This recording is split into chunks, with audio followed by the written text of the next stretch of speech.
वफाकी काबीना का 2 माह की तनख्वाह न लेने का फैसला। वज़ीर आज़म की ज़ेर सदारत कौमी किफ़ायत पॉलिसी की मंजूरी के लिए इजलास। चारों सूबों के वज़राए आला और वज़ीर आज़म आज़ाद जम्मू कश्मीर की वीडियो लिंक के जरिए शिरकत। वज़ीर ख़जाना मोहम्मद औरंगज़ेब की किफ़ायत पॉलिसी पर ब्रीफिंग। आलमी सूरत हाल के बायस पेट्रोलियम मसनूआत की बचत।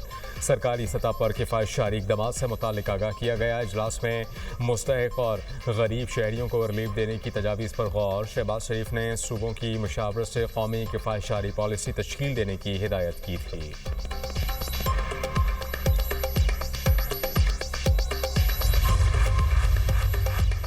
स्टेट बैंक ऑफ पाकिस्तान का शरह सूद 10.5% पर बरकरार रखने का फैसला। गवर्नर स्टेट बैंक की सरबराही में मॉनेटरी पॉलिसी कमेटी का इजलास। मॉनेटरी पॉलिसी कमेटी का मकामी और आलमी मुआशी आदाब शुमार का जायजा। शरह सूद में कोई तब्दीली नहीं की गई। गवर्नर स्टेट बैंक ने नई मॉनेटरी पॉलिसी का ऐलान पॉलिसी कमेटी से मुशावरत के बाद किया।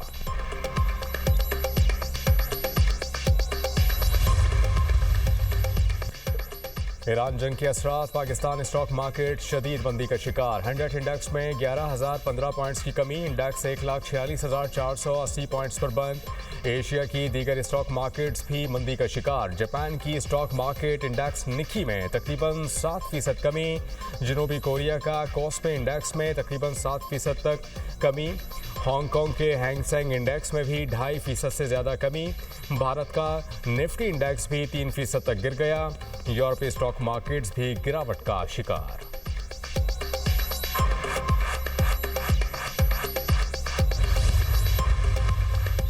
मशरिक़ वस्ता जंग के असरात। आलमी मंडियों में तेल की कीमतों में होशरुबा इजाफा। खाम तेल की कीमत तकरीबन एक रोज़ में 25% बढ़ गई। आलमी मंडी में खाम तेल की कीमतें $116 फ़ी बैरल तक इजाफा रिकॉर्ड। अब खाम तेल की कीमत कमी के बाद $102.3 फ़ी बैरल तक नीचे गई।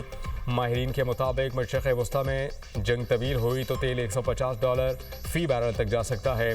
आलमी मार्केट में सोने की कीमतें भी गिर गईं।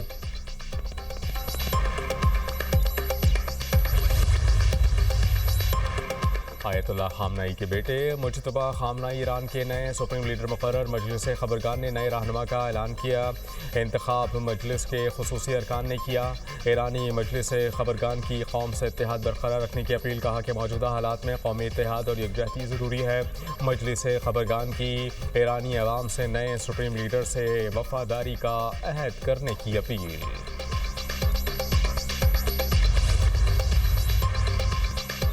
चीन की ईरान के सुप्रीम लीडर मुज्तबा खामनाई को निशाना बनाने की मुखालफत। चीनी वजारत खारजा ने कहा कि मुज्तबा खामनाई का बतौर सुप्रीम लीडर इंतखाब ईरान का अंदरूनी मामला है। ईरान के नए सुप्रीम लीडर की तकर्रुरी आईनी फैसला है। चीन दूसरे ममालिक के दाखिली उमूर में किसी भी बहाने से मुदाखलत की मुखालफत करता है। ईरान की सलामती और रियासती खुद मुख्तारी का एहतराम किया जाना चाहिए। रूसी सदर का मुज्तबा खामनाई के बतौर सुप्रीम लीडर इंतखाब का खैर मकदम। सदर पुतिन ने मुज्तबा खामनाई को सुप्रीम लीडर मुंतखब होने पर मुबारकबाद दी।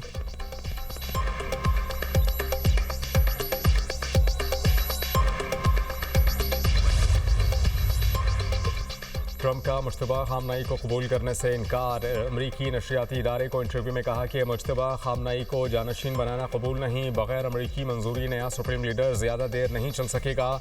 नए सुप्रीम लीडर के इंतखाब में वाशिंगटन की राय भी होनी चाहिए। हर 10 साल बाद ईरान मामले पर वापस नहीं आना चाहते।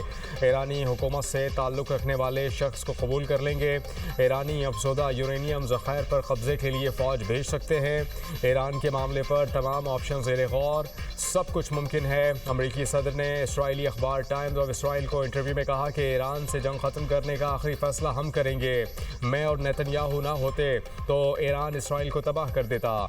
इसराइली फ़ौज ने कहा कि खामनाई के जानशीन के ताक़ुब में हैं।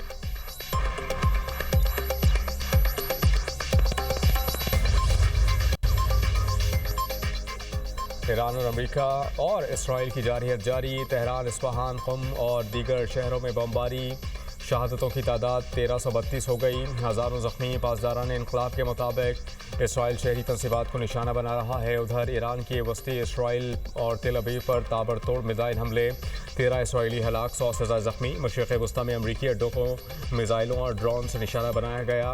ईरान के बहरीन पर भी हमले, बेपको ऑयल रिफाइनरी भी निशाना। खबर एजेंसी के मुताबिक बेपको ऑयल रिफाइनरी से धुएं के बादल बुलंद, ड्रोन हमले में 32 अफराद जख्मी।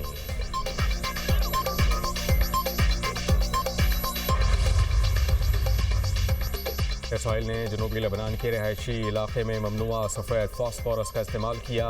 ह्यूमन राइट्स वॉच की रिपोर्ट में इंकशाफ। HRW ने रिपोर्ट में कहा कि इसराइल ने रवा माह जनूबी लेबनान के रहायशी इलाकों में सफ़ेद फास्फोरस का इस्तेमाल किया, जो बैनुल-अक़वामी इंसानी कानून की खिलाफ वर्जी है।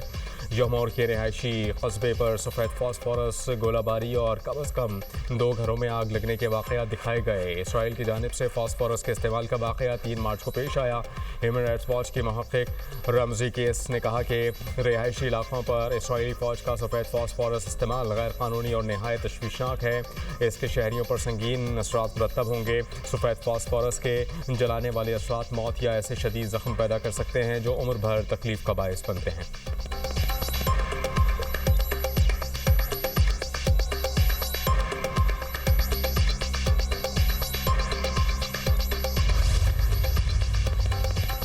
मशरक़ी बहर रोम में भी शदीद कशीदगी। तुर्की ने शिमाली कब्रस में फ़ज़ाई दिफाई निज़ाम और F-16 तैयारे तैनात कर दिए। तुर्क वज़ारत दिफा ने कहा कि ज़रूरत पेश आई तो सिक्योरिटी के लिए इजाफ़ी इक़दाम करेंगे।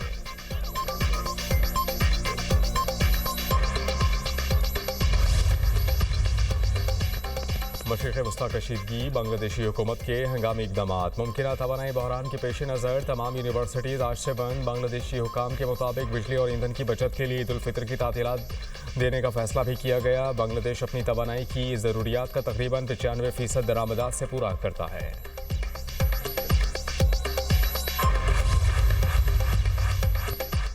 तमाम ममालिक की मईशत पर ईरान जंग के असरात हो रहे हैं। जंग की वजह से आलमी सतह पर तेल की कीमतें बढ़ गईं। फितना और खारिज के खिलाफ कार्रवाइयाँ जारी हैं। वज़ीर इत्तलात पंजाब अज़मा बुखारी की प्रेस कॉन्फ्रेंस। मावने खुसूसी सलमा भट्ट ने कहा कि पेट्रोल की कीमत बढ़ने से अशिया की कीमतों पर नज़र है। मसनूई महंगाई और ज़ख़ीरा अंदोज़ी का सद्देबाब करना, कम आमदन वाले तबके को रिलीफ दिया जा रहा है। किसी को आवाम का इस्तेहसाल नहीं करने देंगे।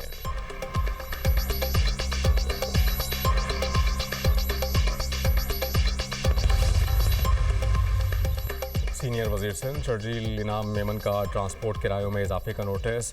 सेक्रेटरी ट्रांसपोर्ट को किरायों का असर नौ जायज़ा लेने और नई कीमतों का तयन करने की हिदायत।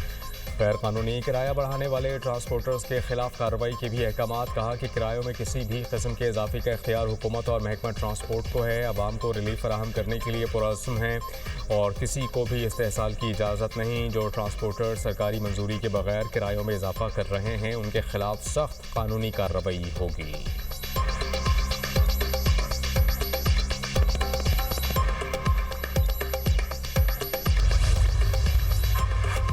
अफगान तालिबान और फितना अल खारिज के खिलाफ पाक फौज की मौसर जवाबी कार्रवाइयाँ। सिक्योरिटी ज़राई के मुताबिक शवाल जनूबी वज़ीरिस्तान से मलिका अफगान तालिबान की पोस्ट को निशाना बनाया गया। अफगान तालिबान की पोस्ट को धमाका खेज़ मवाद से उड़ाया गया। अफगान तालिबान और फितना अल खारिज भागने पर मजबूर। पक्तिका में शाहीन बेस का एमिनेशन डिपो भी मुकम्मल तौर पर तबाह। सिक्योरिटी ज़राई के मुताबिक ऑपरेशन गज़ब लेलह का अहदाफ हासिल होने तक जारी रहेगा। वज़ीर इत्तलात अता तारड़ ने कहा कि पाकिस्तान ने अफगानिस्तान में किसी भी शहरी इलाके को निशाना नहीं बनाया। अफगान हुकूमत के आदाद शुमार किसी भी संजीदा तबसरे के काबिल नहीं।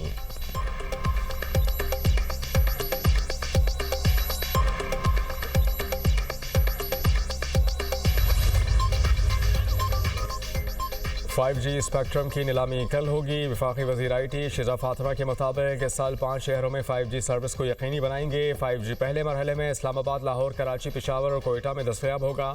4 से 6 माह में 5G सार्फिन के लिए मुकम्मल फ़ाल हो जाएगा। हमारी कोशिश है कि लोग ज़्यादा से ज़्यादा 5G मोबाइल इस्तेमाल करें। Chairman PTA major general retired Hafizur Rahman कहते हैं कि टेलीकॉम कंपनीज़ ने नीलामी में शिरकत के लिए अपने कंसल्टेंट हायर किए हैं। 5 कंपनी ने 5G मोबाइल हैडसेट तैयार करना शुरू कर दिए हैं। 5G स्पेक्ट्रम के लिए जो सॉफ्टवेयर इस्तेमाल होगा वो मुकम्मल महफूज है। सार्फिन को क्वालिटी ऑफ सर्विस फराहम करने के लिए नया मैकेनिज़्म बनाया।